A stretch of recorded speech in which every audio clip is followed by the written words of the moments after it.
What's up, everybody? Louie back here again, ready to break down UFC 271, Israel Adesanya versus Robert Whittaker 2, the rematch that people actually asked for. A quick recap, last weekend, I did pretty well. I won some money, thankfully. Took some hits, I took some losses on the prelims. Miles Johns and John Castaneda. John Castaneda pulled it out, man. It had a lot more than I thought. Miles Johns kind of gassed out, so good win for John Castaneda there. And then Chidi and Jaquani just knocking out Marc-Andre Barriault before the fight started, so I lost some money there, but it is what it is. And then did well with the Rosa. Very close fight, amazing fight, best fight of the night, obviously. And then Brian Battle got me going a little bit. That was a good fight between Trishan Gore and Brian Battle. And Brian Battle really stuck it out for that third round. Had a tough second round, and I thought it was a good fight. And Brian Battle's 2-0 in the UFC already, so it was good. And then obviously he lost on Sam Alvey, but I had to take it. It worked a shot there. And then Nick Maximov, that was my moneymaker for the night. I knew Soriano is a very good striker, had a lot of power, and Maximov's striking is so-so, but Maximov's wrestling is really good. And close fight, some people think Soriano should have won, but I thought the decision was fair. I thought Maximov should have got the win. He was plus 160 for an elite wrestler like that. I thought he was disrespected, and I took it, and that's where I made the money at. And then Strickland, Strickland did what I thought he was going to do. So just a little bit more money there. But Maximov was really my moneymaker. And this fight, Adesanya and Whittaker, don't really like the line there. But there's some good spots. I like a couple underdogs here. And you got a lot of coin flip fights, which is kind of annoying, but that makes it even more exciting. So ready to break that down. And then you got Derrick Lewis taking on Tuvavasa in a co-main, which is just awesome. It's a big spot for both guys. Derrick Lewis trying to get a win streak going here again, to get another shot at the title potentially, because he has win over and gone. And Tuvavasa, if he wins, he's a superstar. He's right there for a title shot. So heavyweight is really getting shaken up right now, depending on who wins. And then you got Cannonier taking on Derek Brunson. In my opinion, whoever wins that fight's getting the next title shot. I know Izzy might move up, but he's right there. It'd be between those two and Sean Strickland. I think Sean Strickland should fight the loser maybe, but, they're both right in the title contention. And, if Cannonier wins, you got a new matchup. And Sean Strickland, if they decide to go with him, there's a new matchup for Izzy, so it's a little exciting. So let's get down to it. The first fight on the prelims, it got moved because William Knight missed weight by, I think, 12 pounds or something crazy like that. So it was at 205. Now it's being contested at heavyweight. So you got, but it is what it is. You got William Knight. He took on Lorenzo Manifield his last fight. In the first round, he backs up and he shoots a snatch single, but he gets reversed with the underhook.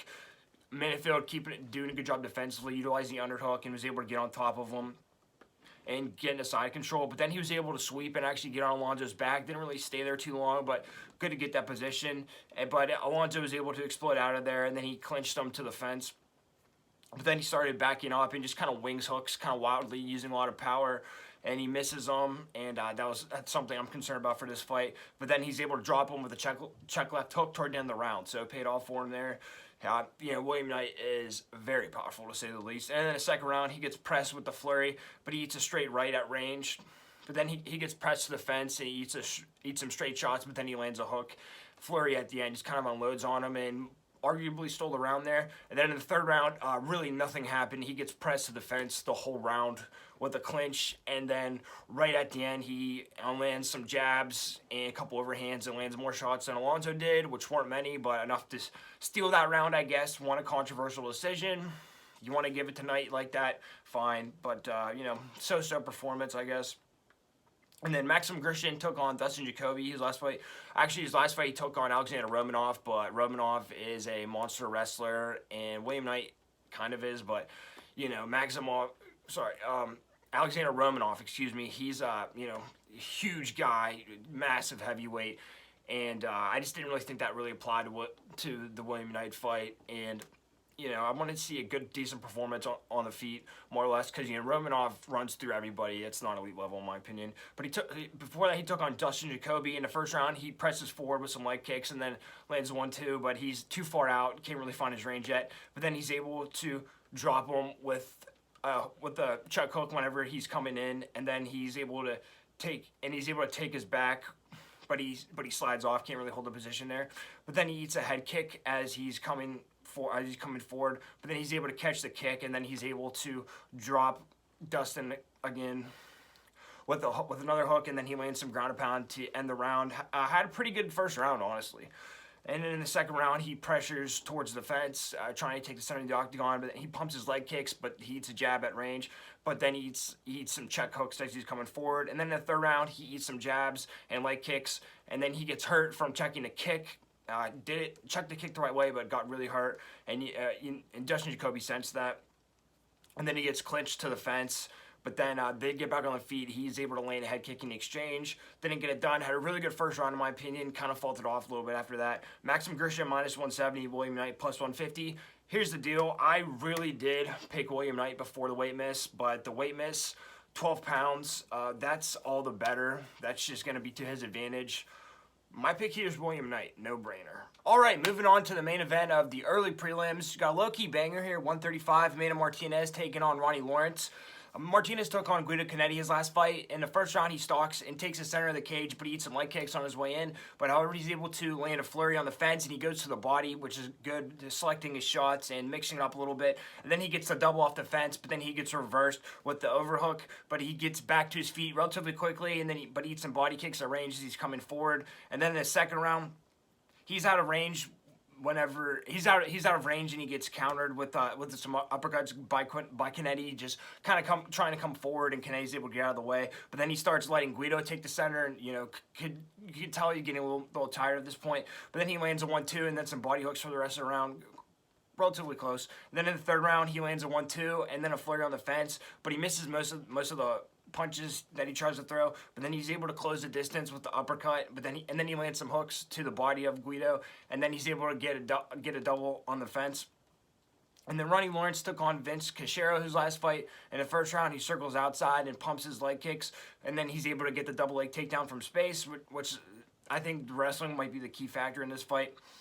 But then his next double gets defended, and then he eats a counter straight right from Cachero, but he's able to get another double leg and get into half guard, and then works his way to full mount, really putting a stamp on that first round.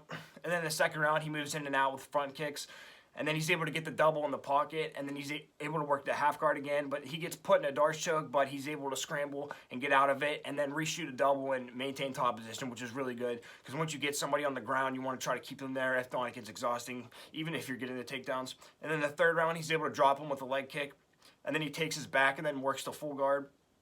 And then gets back to half guard, and then he's able to take his back and land some ground and pound and get the TKO victory. Pretty good, really good win for Ronnie Lawrence. I was really impressed. Ronnie Lawrence minus 300. Amanda Martinez plus 235. That's the only thing I don't like is this line. It's very wide. But I honestly just didn't see anything out of Martinez. I think Lawrence's wrestling is going to be better, and I think that his striking might even be. I think Mana has a chance, because he goes to body and throws hard. But I think Ryan Lawrence might take a couple shots. But after it gets out of the first round, which I think it will, I think it's Lawrence all day. Hate the price, but it is what it is. One of those lower level prelims. Sometimes you just got to roll with it. My pick here is Ronnie Lawrence. Okay, moving on to the fourth fight of the regular prelims. At 205, you got Carlos Olberg taking in Fabio Cherant. This was originally supposed to be in the early prelims, but they changed some things. Carlos Olberg took on Kennedy and Njoku his last fight. It was last time Izzy fought Jan, so almost a year ago, actually. But then in the first round, he backs up and lands a 1-2, and then a front kick. And then he lands some hooks, and then a head kick, and he's actually able to rock Njoku early. And then he lands a knee on the flurry against the fence. And then he lands an uppercut as he's backing up, getting out of range. But then he eats a 1-2 counter, and he gets rocked with the left hook on the cage, kind of getting a little overzealous here. And Njoku can take a shot, man, to say the least. And then he lands some hooks to the body on the cage, but then he eats some counter lefts, and he circles away. Then he eats another head kick from Njoku. And then in the second round, he stands in the pocket, and then he pumps some jabs, but then he starts getting countered by Kennedy, and then he lands a straight to the body, but he eats some counters, and then he eats some short hooks as he's moving in, and he keeps his hands down the whole time, which not really great. Some people can do it well. He obviously can't do it that well. But then he lands some body kicks. They get into a firefight, and he lands inside leg kicks, which are really nice to see. But then he gets knocked the fuck out, flash knockout, by a right hook on the fence, just coming in, getting into a firefight. And Njoku, he can bang and he can take punishment. So Carlos Oberg learned a tough lesson, but that being said, he did look phenomenal his first round and really put it on him. And then Fabio Cherant, which honestly I'm very low on. He took on William Knight his last fight, and not much to this one. In the first round, he backs up, lands a 1-2. Then he eats some leg kicks from William, and then he lands straight to the body, presses with the 1-2, and then he lands overhand left. But then he eats a body kick at range, and he gets pressed and just gets knocked the fuck out with the left hook as he's coming in. William steps back and lands that check left hook, and William Knight's got power, that's for sure. And just kind of got a little careless. I think he's green, pretty young, 27 I think, and just really wasn't impressed. Look at the odds: Fabio plus 220, Carlos minus 275. Again, I hate this line, but I just can't see betting on Fabio Cherant. I'm just very low on him, and I think Oberg will learn from his gas tank issues in the last fight, pace himself a little better. And, you know, I think Fabio, his best chances in the first round. I think if you can get past the first round, I think both these guys are going to be tired. I think Oberg can take over from there. I hate the line, but it is what it is again. My pick here is Carlos Oberg. Okay, the feature fight on the prelims at 135. Another banger here. You got Kyler Phillips taking on Marcelo Rojo. Kyler Phillips, his last fight was against Raleigh and Paiva. Controversial decision there, but, you know, can't disagree too much with it, but, you know, Kyler Phillips, you know, might have got screwed. But he learned from that, and he knows what he's got to do for this next fight, so that doesn't happen.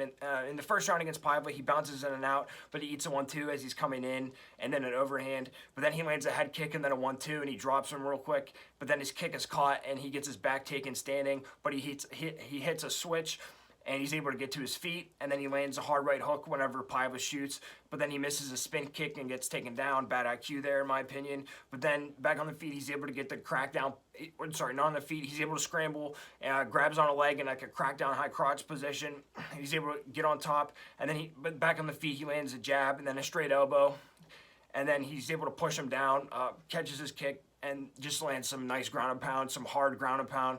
And that first round put a little bit of a stamp on it there. Elbows too, which I really liked. And then in the second round, the tide starts to turn a little bit here. He gets dropped as they both land straight rights. Then he eats a flurry and then an uppercut to the body, but he's able to secure a blast double. But then he gets pressured to the fence and he eats some jabs, but he's able to duck his hook and take his back, but can't really do too much with it. And then back on the feet in the center, he lands a right cross as Paiva comes in, but then eats a right cross in return. And you can just kind of see Kyler's gas tank just kind of diminish from this point on. And then in the third round, he gets pressed, but he lands a right cross, and then he lands another right cross as Paiva comes forward. But then he gets pressed and he eats some hooks, but then he circles away, trying to get out of the range. But then he's able to get a blast double, but Paiva is able to get back to his feet eventually, and then he gets taken down with a double on the fence, and then he tries to switch and it doesn't work. And the switch is a good move if you can hit it well, but if not, you're kind of just putting yourself in a position to get flat on the mat. So, you know, not the best thing, especially when you're tired late in a fight like that. But a lot of people thought Kyler should have got a 10-8 the first round. Maybe dropped him twice. The last time he dropped him, he hit him, and then he just kind of pushed him over, so I don't really know if he dropped him. But and Marcelo Rojo, he took on Charles Jourdain his last fight. In the first round, he presses with a 1-2 and then lands a knee against the fence. And then he's able to get the body lock takedown from a clinch position. And then he lands some hooks. And then he's able to lands a counter hooks off of the straight kick from Jourdain, but then eats some body shots on the fence in the clinch. And then in the second round, he lands some hooks and knees against the fence, but he eats overhand right off of his own jab. But then his kick is caught and he eats some body shots, but then he's able to use the plum tie quick and lands a flurry to the body, which I really liked. I really like seeing guys go to the body. But then he eats a flying knee and hooks inside the pocket. And in the third round, he presses forward and lands some jabs, but he eats some counter hooks. A little too overzealous with the jabs. And then he eats the overhand right at range. But then he gets dropped with a straight right, and then he eats some hard ground and pound. Tough as hell, but just took some punishment there. Couldn't get out. Jourdain secured a full mount. And then back on the feet, he eats a flurry on the feet, but then he gets knocked out with a body shot. Just had enough. You see him just kind of fall over, delayed reaction. You know, tough guy. Charles Jourdain is tough, but at the end he overwhelmed him. And so take a look at the line: Marcelo Rojo plus 340, Kyler Phillips minus 450. I hate this line, but Kyler Phillips, young fighter, 26. You just have to hope that he learned from his last fight. And I think if he paces himself well, he moves in and out, sticks and moves, and is smart, doesn't try to pour it on too early, I think he can beat Marcelo Rojo and possibly even finish him. My pick here is Kyler Phillips. And then real quick, the line's pretty tough here though. So if you go over 2.5 rounds, it's plus 140, and I like that because I think Kyler Phillips is going to try to stretch his fight out a little longer. So plus 140 makes it a little bit easier. Win some dog money on that. My pick here is Kyler Phillips. All right, moving on to the co-main event of the prelims. Women's flyweight 125. You got Roxanne Modafferi taking on Casey O'Neill. Quick note, Roxanne Modafferi says she's retiring after this fight. Huge red flag for me, but let's break it down anyway. She took on Talia Santos her last fight. In the first round, she presses forward with some jabs, but then she gets countered with hooks, but then she gets pressed with a 1-2 and taken down with a body lock, and then she gets hit back. She puts her back on the cage, but she's able to get up. But then she gets taken back down to back trip, did all that work, and got back down, kind of demoralizing. But then she's able to work up, and she's able to get the clinch on the fence in the first round. And then in the second round, she presses with the 1-2, but she's too far out, can't find her range. But she's able to slip Santos over her hands, and then she shoots a single to the fence, but she eats some 1-2 of hooks, and then she gets rocked, and she gets taken down with the body lock again. She's able to shake her off her back, but she still gets written out for the rest of the round. And then in the third round, she eats some counter hooks as she's pressing forward, but then she gets dropped with the hook flurry by Talia, and then she gets let up by Talia, and then she gets taken back down with the wizard kick toward the end of the fight. Tough one, just a little slow, and Santos rising prospect. And then Casey O'Neill, she took on Antonina Shevchenko her last fight. In the first round, she presses forward with jabs and hooks. She's able to work her way inside with the hooks, and then she gets in the scramble with the underhook, and she ends up on the bottom, and Antonina gets side control, and Casey actually gets put in a crucifix, but she's able to bridge out, kept fighting through, which I really like to see after some early adversity. And then she's able to get double to a body lock takedown of her own. And then in the second round, she slips the jabs and she presses with overhands, but she doesn't land, just a little out of range there. But then she lands a short hook, and she's able to get the double leg takedown. And then she's able to take her back with the body triangle, and then she's able to transition a full mount and just go to town with some TKO, and she frames off her head and elbows her, and able to get the TKO with hammer fist, just overwhelmed her there at that point. Casey O'Neill minus 400, Roxanne Modafferi plus 300.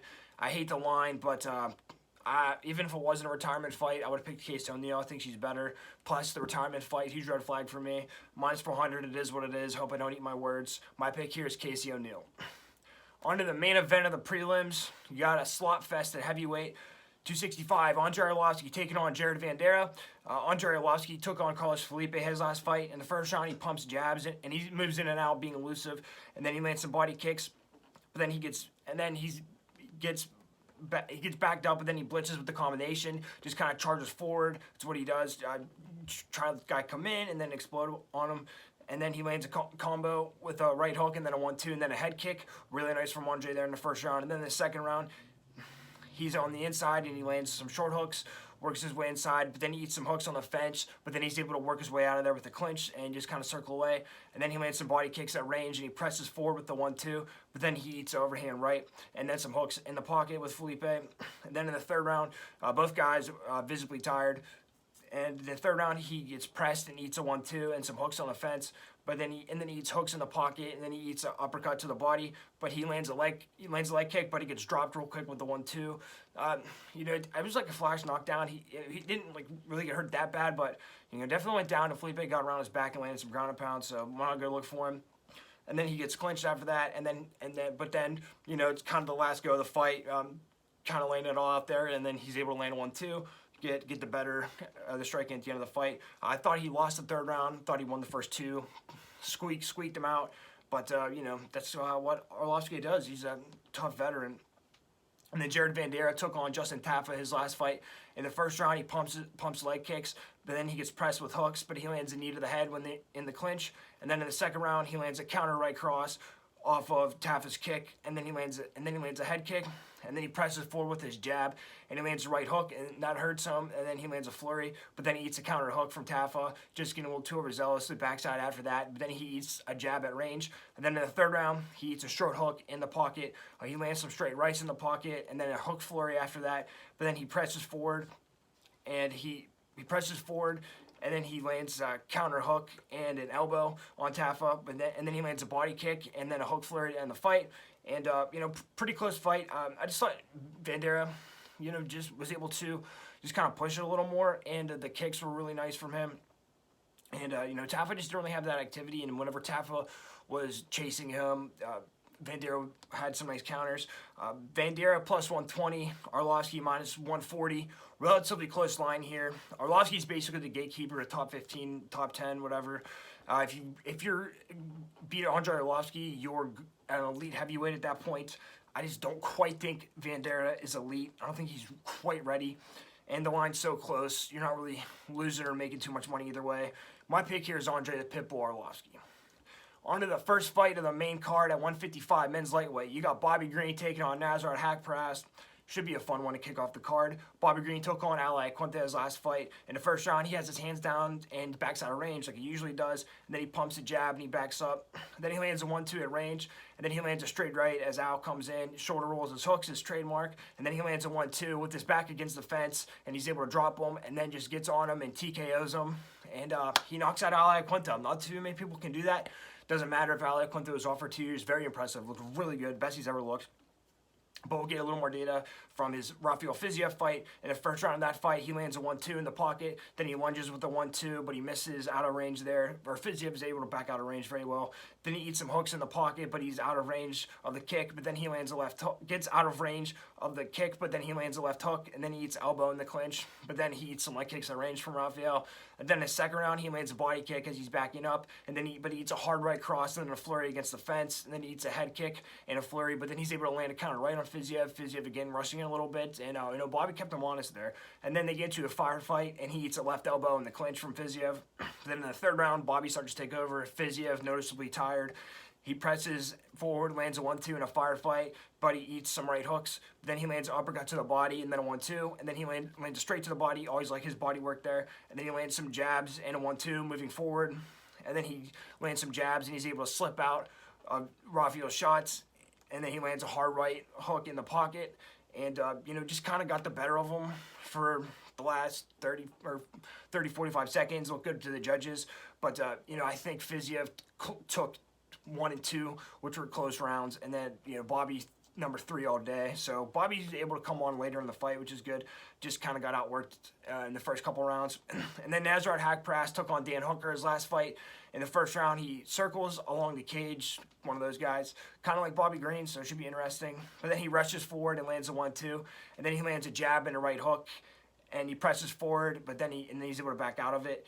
And just kind of keep circling, just stay moving. And then he gets pressed to the fence with a single leg, but then he eats a knee to the head, one of Dan Hooker's trademarks. But then in the second round, he gets pressed and he eats a head kick, and then he gets clinched to the fence and eats some body knees from Hooker, which were nasty. But then he's able to defend the double leg on the fence, and then he eats a body hook while he's backing up though. And then finally he gets taken down with the body lock lift off Hooker. Hooker clinches him and is able to get that nice body lock and slam him down to the mat. And then in the third round, he's pressing forward and lands a body kick, but then he just kind of walks into his double leg. Dan Hooker timed it perfectly, level change, and got that last double. But then he's able to bridge, bump out of it, but then he's trying to get to his feet, but then he gets his back taken, and Hooker just sinks the hook in and kind of rests there for the rest of the fight. Decent fight, short notice. Hard circumstances for Nasrat with travel restrictions and everything, and then you take a look at that odds: Nasrat plus 130, Bobby Green minus 150. Bobby Green doesn't really wrestle, but I mean he comes from a collegiate wrestling background. If he has to use it, he can. I just think Nasrat's problem is going to be getting clinched to the fence. I think Bobby Green will be able to do that. I don't see any real striking danger from Nasrat. I think Bobby Green will be able to outwork him, outpoint him. Minus 150, not that big of a risk. My pick here is Bobby Green. All right, on to the second fight of the main card, 155 men's lightweight. You got Alexander Hernandez taking on Renato Moicano, both bright prospects at one time, so both guys really need this win if they want to do anything important in this division. Hernandez took on Thiago Moises his last fight. In the first round, he presses with front and some leg kicks, and then he lands a head kick at range, and then he lands a jab and a right to the body, but then he eats a counter hook off of his jab. Then in the second round, he pumps his jab, but then he backs out of range whenever Moises throws, but then he eats a counter straight right, and then he eats a back kick while he's standing at range. and then he eats some hooks, but then he lands a counter right. And then in the third round, he presses, but this hook gets countered with a straight right, and he gets pressed and eats a left hook and then a straight right, and then he eats a head kick while he's standing at range, just kind of relaxing for a second there, gets caught, and then he presses with some jabs late, and he thinks he won the fight, but I don't. Not too much happened in the fight, granted, but I just thought Moises outworked him. Hernandez tried to put it on late and really early in the beginning, but just couldn't carry it throughout the fight. And then Renato Moicano took on Jai Herbert his last fight. In the first round, he's able to get the clinch to the fence and then get the body lock takedown. And then he mat returns him into side control. Really good to see that he can keep him down there. And then he's able to work the full mount. But then back on the feet, he eats a straight right in the pocket. Then he eats a counter left hook. But then he's able to get the blast double from space to end the round. And then in the second round, he lands a jab to the body, and then he gets the body lock takedown again. And then he lands some ground and pound. He's able to take the back, put some hooks in. Then Herbert turns over in a full mount position, but Moicano is able to land some ground and pound, and then finally, whenever Moicano turns back over, he's able to get the rear naked choke submission. Really masterful on the ground. The striking is what I'm a little worried about here. Hernandez, I think, is better on the feet. Hernandez can wrestle a little bit, but Moicano minus 160, Hernandez plus 140. Close call. Lines, a little bit higher. I just don't think Hernandez is going to do enough, and I think when he's up to more elite competition, he just doesn't do enough, didn't do enough against Moises. Moicano's going to have some trouble on the feet, but if he gets it to the ground, I think he's there all day. I think second and third round, I think Moicano can wear on him. My pick here is Renato Moicano. All right, on to the feature fight of the main card at 185 men's middleweight. Possible title eliminator. Possible number one contenders fight. You got Jared Cannonier taking on Derrick Blonde Brunson, and I'm pretty excited for this. Both guys really want a shot, and they're right there. And Cannonier only lost to Whittaker, and Brunson's been on a really great win streak, so very excited for this fight. Cannonier took on Kelvin Gastelum his last fight. In the first round, he presses forward with the 1-2 and then a head kick, and he's able to land a counter right cross off of Gastelum, and then he lands some leg and body kicks. And then he's able to back out of the blitz of Gastelum.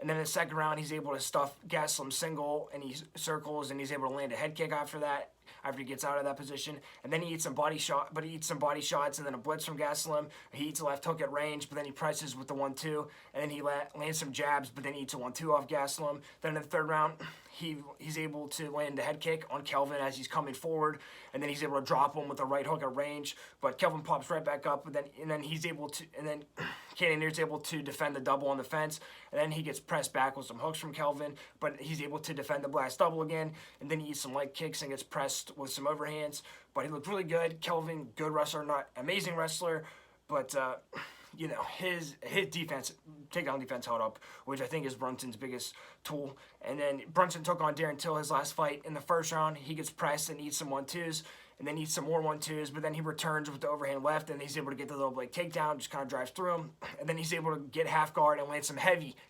ground and pound. Really beats the shit out of Darren Till in that first round. And then in the second round, he presses with the 1-2, and then he shoots a double whenever Darren steps in, and then he's able to get the clinch on the fence, and he doesn't get the takedown, but able to push him up against the fence, really wear on him. And then back to the feet, and then he lands a lunge uppercut and and then gets a takedown after that. And then in the third round, he eats a straight left at range, but then he clinches whenever Darren throws his 1-2, but he eats a knee from there. And then he gets rocked at the 1-2 from Darren Till, but then he shoots a desperate double leg takedown, and his desperate double leg takedown is pretty good. And then he's able to get full mount and land some ground and pound, and then Till turns over, and he's able to sink in that rear naked choke. Only took a couple seconds, get the submission. Really good performance from him. Had some trouble on the feet. Brunson plus 140. Jared Cannonier minus 160. Relatively close.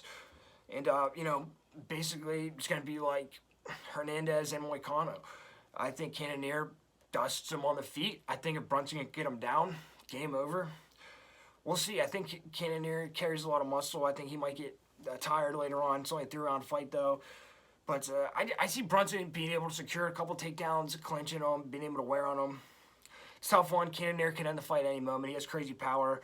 But Blonde Brunson is undefeated. I like the win streak he's on. I thought he looked really good against Darren Till. My pick here is Derrick Brunson. On to the co-main event of the evening at heavyweight. Serious banger. 265. Derrick Lewis taking on Shubhi Tuvavasa. Derrick, the Black Beast Lewis, excuse me. Derrick took on Chris Dawkins his last fight. In the first round, he's able to hold the center at range, but then he eats a leg kick. But then he's able to land hooks whenever Chris comes forward, and then he's able to land the head kick, and that's where everything changed, and that's where he had Dawkins, and then he cuts him off of the cage, and then he just lands a hook flurry on him, just unloads on him, and then he clinches him back up again, then lands just a bunch of right hands in a row, and just gets a knockout, just really hammers him. And it looked really good. Derrick Lewis needed that bounce back win after gone, and looked really good. Honestly, I bet against him, but Derrick Lewis is here to stay. If you're not elite level, I mean, if you're not like top 3, he's here. He's a motherfucker. And then Tai Tuivasa took on Augusto Sakai's last fight. In the first round, he stalks at range, but then he eats a leg kick as he's throwing his left hook. But then he lands some hooks, and he gets the clinch against the fence. And then he's able to land, and then just land some more hooks against the fence. And then he lands an uppercut and a right hook to the clinch. Then he eats some knees in the clinch, however. But then he's able to get out of the clinch with the 1-2, breaks out of there, get out of the bad position. Just kept sticking and moving really well. And then in the second round, he lands a counter left hook. And then he's able to get off the cage, and then he lands a left hook, and then a flurry, and left hook to flurry of hooks, and then just gets a knockout, knocks him the hell out. It looks really, really good. Tai Tuivasa plus 150, Derrick Lewis minus 170. Another close one here, but it's a banger, and they're just gonna bang in there, man. Swing and bang, like Derrick says.